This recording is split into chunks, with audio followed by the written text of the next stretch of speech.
Alright guys, such kind of you can say. Hope you're all doing well and enjoying your day so far. Big drama this evening with Boston Breach playing the Miami Heretics. Both teams with a brand new roster going into this stage. The result was not the one that Dougson and the Boston boys were hoping for. Still early days for this new roster, but SlasheR and Asim, the two players, dropped from the team controversially. So over the last couple of weeks, definitely making their thoughts known after the series results. Very much enjoyed your thoughts in the comments below. Hit the like button if you enjoy. Subscribe if you're new as always. I'd greatly appreciate it. We have plenty to dive into straight away today, beginning of course with Toronto Ultra versus the Los Angeles Gunners. This again, look, triple Karachi didn't go the distance, but gotta say, a pretty reasonable map set here on paper. I do not mind this map set in the game. Lots of Karachi, 6-star we didn't play either.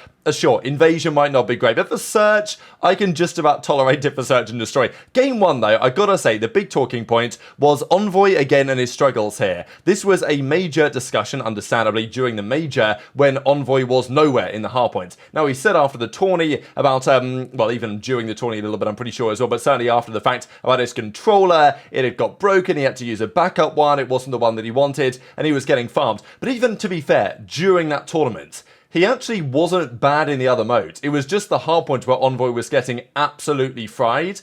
And it's a trend that is now continued. Because, let's be honest, you look at this scoreboard here. If I wiped off Envoy and put HyDra there, you'd probably think, damn, like HyDra's getting fried more than he usually does. But no, it is Envoy there instead. No disrespect to HyDra, like I think he did a great job with that Toronto team, and they won an event, of course, as is Envoy with this team. So I think that Envoy was, on paper, an upgrade, and sure, that remains to be true. Envoy is a world champion in 2022 with Thieves, after all. But it's got to be said that his play in the hardpoints needs to improve, because this was the mode where Ultra were dominant during stage 1 and still have like an 85% win rate or something in this game mode this season. But Envoy is now consistently getting farmed in the hardpoints, not even in the controls or the search and destroys, pretty much just in the hardpoints. So it's kind of unclear why that's happening, right? Because surely his controller is now fine again and he's got the one that he wants, but yet still figuring out exactly what's going on in the respawns. And the discrepancy here between CleanX, who had near on 40 kills, and Envoy, who had, I think, 9 at the end of this first map, was pretty insane to think about, right? But, you know, look, CleanX absolutely turned up. Yeah, this is the scoreboard. CleanX had 39 kills, and Envoy had 9. So, you know, that's with the rival on Karachi, a gun that is the dominant weapon in the game right now, to be fair, and CleanX had an insane map with it in hand. So, they still win, obviously, and it's not a bad deal, especially when it's not like Envoy was playing badly. It's just figuring out his role in the hardpoint seems to be a problem for him right now, because he absolutely fried in the search and destroy. Like, he completely cooked them. This guy looked like, you know, Jesus on Earth in this game. Like, he was walking on water doing everything that he wanted. It was absurd. Put Envoy in a situation and he was just winning it hands down. He got the 1v2 here. There was this round as well where Estriel gets the first blood. Fame and Estriel have a nice setup here. Envoy just comes in and somehow two-pieces both of them. At this point he's 11-2, winning the game single-handedly, and they of course close out the game. This, I think, was kind of funny because I think that maybe Azuma had some money on Insight to like win this or to get another kill, I think. And then like Insight doesn't lose many 1v1s. He lost this one just at an inopportune maybe moment for Tommy and the boys. But yeah, DiamondCon wins this round. Doesn't matter in the end because they close out the search and they close out the hardpoint. So no, they close the control. Los Angeles Gunners, man. Like, what's going on here? Let's be real. These guys, they go to LAN, somehow they get top 6, and now they've come in and got slammed on back-to-back days. Like, they're not a good team. I just don't understand why they go to LAN and play quite well, and it also frustrates me that they haven't seemed to have contemplated a change. On some level, I do understand it from the Gorillas, because both majors, they've got top 6, somehow. But yet they go back to online and they're just getting consistently piss slammed. Like they got slammed by Vegas yesterday, 3-0, slammed by Toronto today, 3-0, and yeah, as Envoy says, final series, GG's LA Gunners, shout out the Scots. He's obviously kind of joking around because didn't necessarily final series. Map 3, to be fair, was fine. And Scrappy says I was unkillable today. Didn't even have an especially good series either. But yeah, so Envoy bounced back here to a 0.82 after a good search and destroy, especially. Scrappy was actually negative, but yeah, CleanX with a 1.34. Now, to be fair, Assault 47-47, but they did get 3-0 slammed on that control on the Karachi, and it's a trend now where Assault the other day played, I mean, he played awful against Vegas, like he had a shocking series, I think, and in this one, sure, he was okay, but Assault to me is the man that I think you'd be looking at. Estriel, I like Estriel personally, I think he's a solid player. I'm just surprised they haven't tried Flames yet, because I'm not, like, they're not going to sign SlasheR, like, to be honest with you.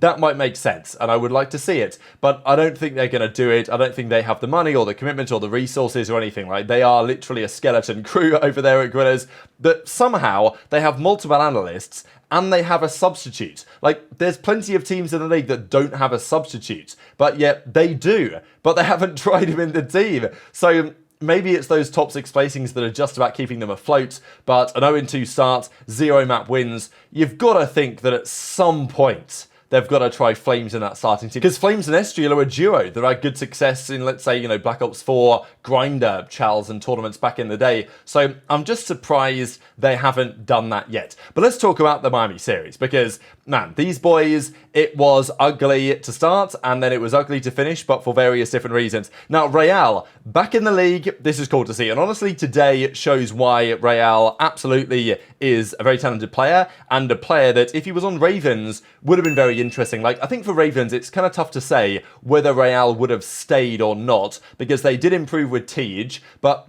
what Clayster implied is that if Real had his visa approved by Ravens and they hadn't completely bottled it, he probably would have come back into the team. So maybe that wouldn't have happened. I feel like, I don't know if it's friendship cheese exactly, but I feel like they would have probably been set with TJ. I don't know though, they could well have brought Real back. In the end, he's on this Spanish team, and he played very well today.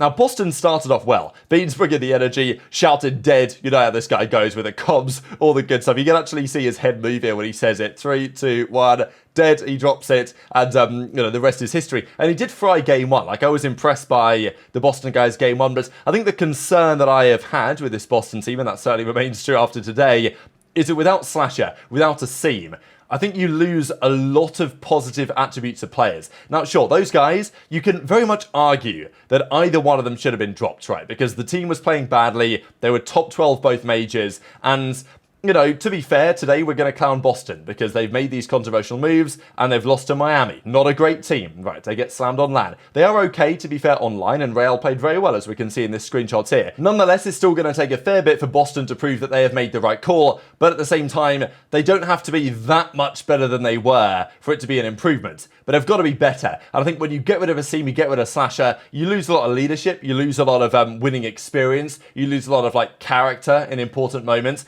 And those are some of the things that this team, I think, just lacks straight up, to be honest. So game 1, they win. Pretty comfortable. Beans had a great map. Snoopy had a great map. Like, Pentagram looked okay. Pentagram, though, one to watch, because a player that has been okay, been on the borderline of getting into the league now for some time. He's finally getting his shot, but he's not a player that, to me, ever lit the world on fire necessarily in challenges. And, you know, I'm not sure that he was, at least for me, I wouldn't have deemed him an undeniable player, and he was denied to get into the league for some time. Now he's getting his chance. But just based on the performance today, I think there will be some concern for Boston fans, like, how's Pentagram going to fare when it comes against the top SMGs in the league? Because Snoopy played well. I mean, the talent on Snoopy remains unquestionable, but there are other problems with this Boston team that remain true. Vikul, by the way, started out 0-6 in the game 2. This was 5-2 this game. It was then 5-3 this game. Then it went all the way to round 11. Beans, by the way, was dropping some snakes in it, pretty sure. I saw a couple of pumps, I'm pretty sure, happened on this map near the bottom of the church hill. Then it goes to a round 11, and this is where the series is lost, right? Like, you go from 5-2 up to a round 11, Pentagram runs out and dies, gets first blooded. You lose the round 11. I mean, yeah, this cannot happen any day. And I'm not saying that with SlasheR and Asim they close this out necessarily, but I think with SlasheR and Asim, they probably close this outright. I just think that that's one of the things you bring in guys that are talented. Like, I still rate Beans very highly, but I think that when you look at their faces, right, this is like the type of screenshot, and I know that it was similar to this when they had SlasheR and Asim, but I think you just lose something when you drop those guys that makes me feel like dropping both of them especially was not a good idea. I think getting rid of one of them and making a different decision, even in terms of roles, maybe with Priestahh, would have been arguable. But getting rid of both of them, I think you're asking a lot of Priestahh to be a real leadership, talismanic figure. And maybe he needs to be that guy, but I'm not sure Priesthah's never necessarily been that guy. So this was Snoopy making a great play here in the control. I mean, he just pops a ridiculous piece towards the end of this when he jumps out of the hill, gets back in. You know, when you watch this guy, it does remind you of Shotzzy, the way this guy plays. Like, there's no doubt the talent is absolutely there. And you can see in moments like this why Doug Sense Martin has been so keen to make sure that he retains his spot on the starting roster. But the guys you put around him is a bit of a question mark. And of course, SlasheR and Asim were very much of the camp that Snoopy ain't ready it's got to go, forgetting call-outs and, you know, forgetting spawns, and we're not even knowing the spawns apparently, forgetting S&D strats, of course, was the other major one. And this is the point that Snoopy absolutely slams Vikul here. And this is, like, it's moments like this where you think, wow, like, how can you drop this guy? But if there's other problems in the team, it can be more so than just what you see on the map. So it goes round 11 in the end. Miami take that map. Beans falls off right here. Like, this was, I mean, I don't have the exact moment it happened, but in a 4 versus 3, Beans falls off the map in this window somehow. He does a clayster. He does get a couple of kills in the next rounds, but yeah, Boston go down. They lose the game 5, and absolutely no dog within, you know, to be found anywhere. Fair play to Vikul, had a big bounce back in the series. Rael played very well, but yeah, to go from a 5-2 lead in the Search and Destroy, to go up 2 in the series, to bottling that, eventually goes game 5, and you lose it. It's like, yeah, the reaction here of Penta and Snoopy and Priestahh and Beans all kind of makes a fair bit of sense. So some phenomenal tweets immediately emerging onto the timeline as a result of this one. Gersh most certainly had one of them today with exactly this. But then we had, maybe as expected, the chime in from the boys that were involved. So SlasheR was dropped. The other day, if you guys watched that Dope Check episode, if you haven't already, it's just go on the Breaking Point YouTube channel, Dope Check, SlasheR and Sent to go at it, and you'll have a very good time watching the last hour or so, because Doug and SlasheR, they joined the call, they went at it, right? Because SlasheR was like, look, they dropped me and it was BS, and the reasons that have been explained that seems a rap for apparently leaking things weren't valid. Doug joins and, you know, like, Doug isn't the general manager, we believe, but it's quite clear that Doug has had some say in the way that team has made its decisions. And as SlasheR says, just saw Doug sent him out to fall to his knees in a Walmart parking lot. So very entertaining. And of course, Asim says this as well, kind of saying, look, you drop me, that's what you get. And maybe you could say it's kind of a bad luck on their part for, you know, just feeding into the drama. But I think it's honestly fair enough, because they feel hard done by the way the organization was treating them and the way that they were kind of publicly dealt with after everything came up publicly. And then they lose a series, the new Boston team like that, and they think, well, you know, maybe if you keep me, it would have been a rather different story. So yeah, Snoopy says unacceptable choke, be better next weekend. Obviously, Bean's not particularly happy with it either. So, you know, and it's early days, I think, right? Now, I voted wrong in this poll just because I knew that it would win. And as Ben says, you know, Doug was right, or was he wrong to make this call about keeping Snoopy in the team? It is still a bit too early to say. It is their first series as a team, but it's not like we believe Miami are especially good. And, you know, the way that they went down here, they won the Karachi, fair play. They lost the Vista, they lost the High Rise. That Search and Destroy game 2 was pretty unforgivable. And Penta had a really hard series against an SMG duo of Miami, which, of course, you know, Rael played very, very well today. It was great to see him back in the league. But equally, it's like, you know, if Pentagram's struggling here, is he going to struggle further on? Like, Snoopy dropped 100 kills. Beans, I think, had a lot of impact and so much damage. Like, I was impressed by those guys. But it's like the clutch factor and those other elements are missing, it seems, right now from Boston, but it is their first series. So, gotta give them a bit of time. If they can get through this stage with some decent results, they have some reasonably achievable upcoming series as well, but they will certainly need to start getting points on the board quick, because they will need to make winners at this major and probably qualify for the World Championship, I think, to prove Boston correct in making the call that they actually have. The final series, just to quickly mention, Rocker versus Subliners, and you know, Subliners play very well, especially online. The thing is with New York is that anybody can really go off at any point. I mean, Skyz took over the game 1. It was close for sure. HyDra didn't have that much impact here, but certainly had impact as the series went down. This was in that Search and Destroy where, yeah, really this can't be happening. Lins versus Kismet 1 versus 1. He just jumps straight off the map and goes down. Absolutely sensational. To be fair, they do eventually win the round on the map anyway. They're obviously not win the round, right? Because this guy just straight body slammed it straight off the map, and Kismet was kind of mind-blown how that one worked out. But then we had the HyDra show, right? I know that last night on the flank they were talking about, you know, who was their best player in their prime ever, how good was MW2 HyDra, and, you know, Tat was making the call that this guy was arguably the best he's ever seen, and this is HyDra getting 1, getting 2. How does he do that? Like, how does he do that? So anyway, he completely dominates this map 3. He goes 40 and 20, I believe. Yeah, I mean, what a scoreboard that is from Paco to win this game 3-1 on the Invasion. And still seeing a fair few MCWs, right? Doesn't seem to me like it's so clear that the SMG is absolutely dominant. But, you know, maybe the scoreboard tells a different story. And the last map was not pretty either, especially for Standy. So this was the question, I think, with Standy, especially how's he going to play in this game. And again, they played FaZe, they played New York.